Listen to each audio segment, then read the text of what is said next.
Bismillahirrahmanirrahim. Alhamdulillahi rabbil alamin wa bihi nasta'in wa ala umrid dunya waddin. Salatu wassalamu ala asrafil anbiya'i wal mursalin sayyidina wa nabiyyina Muhammadin abduhu wa rasuluh. Allahumma salli ala sayyidina Muhammad al-Fatih lima uhlik wa khatimi lima sabaq nasiril haqq bil haqqi wa hadha hadi illa siratikal mustaqim.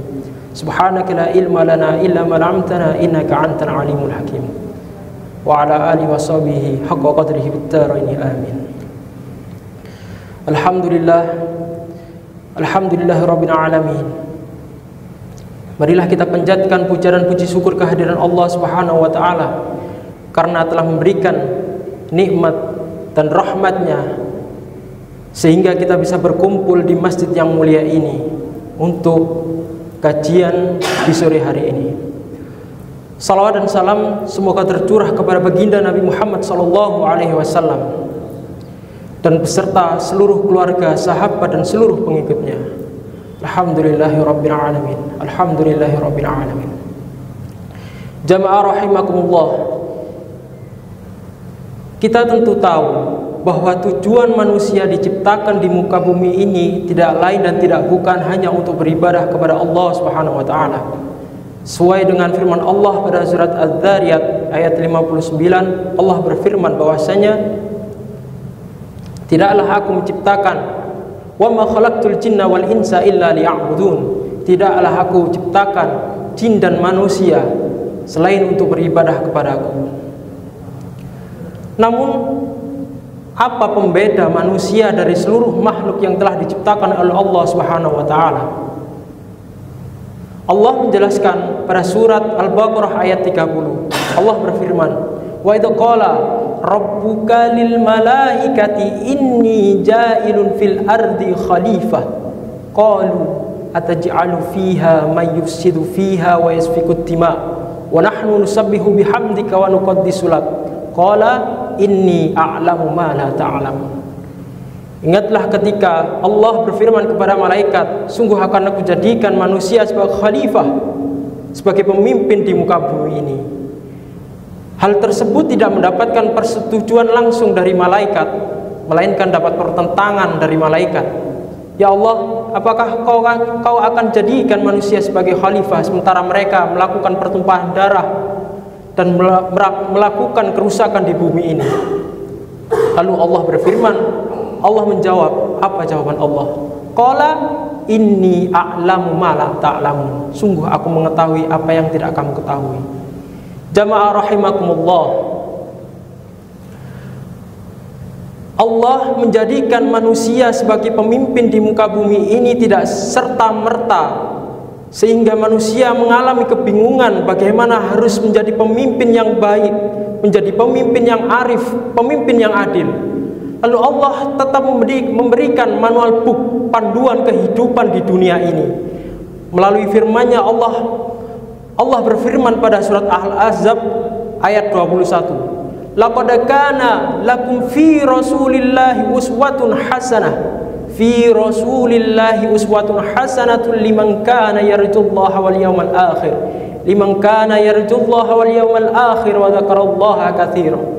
Sungguh telah ada dalam diri Rasulullah suri teladan yang baik. Oleh karena itu, untuk menjadi pemimpin yang baik, yang adil, yang arif dan bijaksana, kita harus mengikuti baginda Nabi Muhammad SAW. Beruntung kita ditakdirkan oleh Allah Subhanahu wa taala menjadi umat baginda Nabi Muhammad SAW. Allahumma shalli ala sayyidina Muhammad. Allahumma shalli ala sayyidina Muhammad. Allahumma shalli ala sayyidina Muhammad. Lantas bagaimana cara agar kita bisa mengikuti baginda Nabi, seluruh syariat baginda Nabi, kehidupan baginda Nabi, akhlak baginda Nabi? Maka Abuya Sayyid Muhammad ibn Ali al-Maliki dalam kalam hikmahnya beliau berkata, sungguh tidak ada yang mampu dilakukan seorang ketika mencintai kekasihnya, maka orang tersebut akan rela melakukan apapun demi orang yang dicintainya. Kuncinya satu, mahabbati ilar rasul, mahabbati ilar rasul. Kita harus cinta kepada baginda Nabi Muhammad SAW, sebagaimana baginda Nabi mencintai kita. Apa buktinya baginda Nabi mencintai kita, wahai jamaah sekalian? Baginda Nabi mencintai kita sudah sejak 1400 tahun yang lalu. Suatu hari baginda Nabi berkata kepada para sahabatnya, "Aku rindu bertemu dengan saudaraku." Lalu Sayyidina Abu Bakar berkata, "Bukankah kami saudaramu ya Rasulullah?" Anta ashabi. Kalian sahabatku, kalian bukan saudaraku." Lalu siapa ya Rasulullah saudaramu ya Rasulullah? Saudaraku adalah orang-orang yang nanti jauh setelahku, tidak pernah melihatku, tapi dia mencintai. Allahu Akbar. Allahu Akbar. Sampai saat itu, sampai detik itu, enggak, Rasulullah tetap mencintai kita. Apa buktinya? Ketika Rasulullah Mi'raj bertemu dengan Allah Subhanahu wa taala, Rasulullah mendapatkan salam dari Allah. "Assalamualaikum ayyuhan nabiyyu wa rahmatullahi wa barakatuh." Apakah Rasulullah menyimpan salam itu sendiri? Tidak. Rasulullah membagikan salamnya kepada seluruh umatnya. "Assalamu alayna wa ala ibadillahi sholihin," agar kita semua mendapatkan rahmat Allah, kita mendapatkan kasih sayang Allah, kita mendapatkan nikmat yang tidak ternilai. Tidak ada satu nabi pun yang pernah bertemu dengan Allah Subhanahu wa taala melainkan baginda Nabi Muhammad sallallahu alaihi wasallam. Apa sampai itu saja Rasulullah mencintai kita? Tidak. Ketika Rasulullah wafat, apa yang diingat? Apakah keluarganya? Tidak, sekali lagi tidak. Ketika Rasulullah tidak wafat, dipanggil oleh Allah Subhanahu wa taala meninggalkan dunia ini.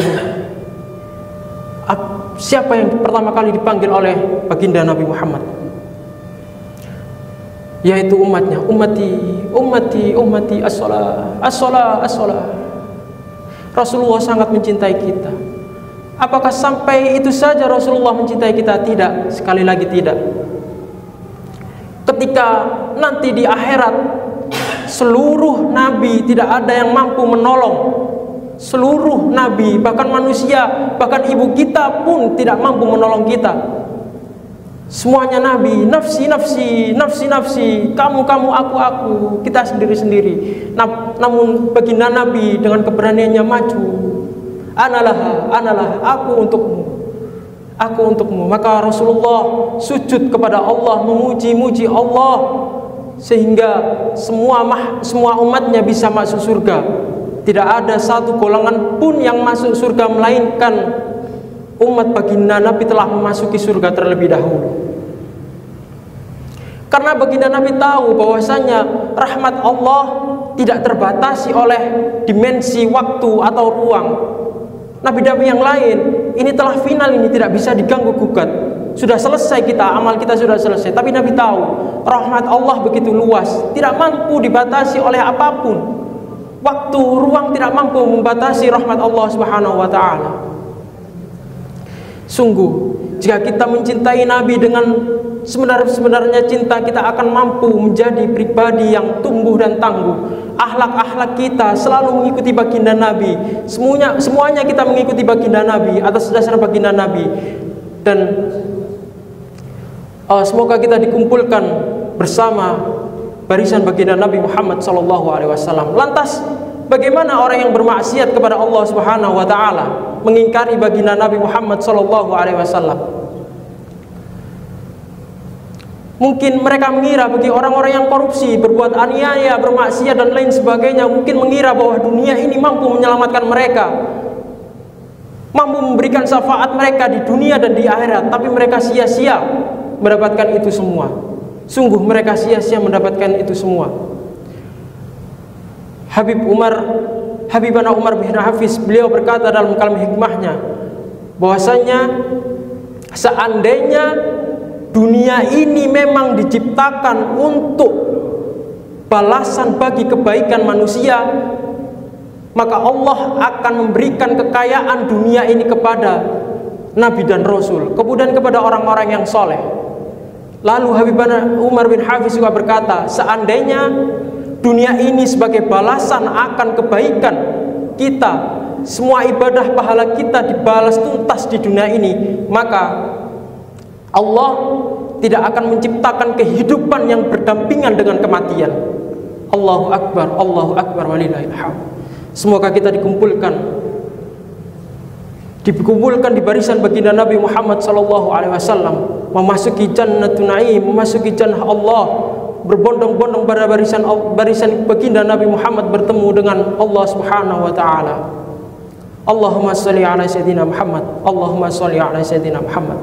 Akhiru da'wana, assalamualaikum warahmatullahi wabarakatuh.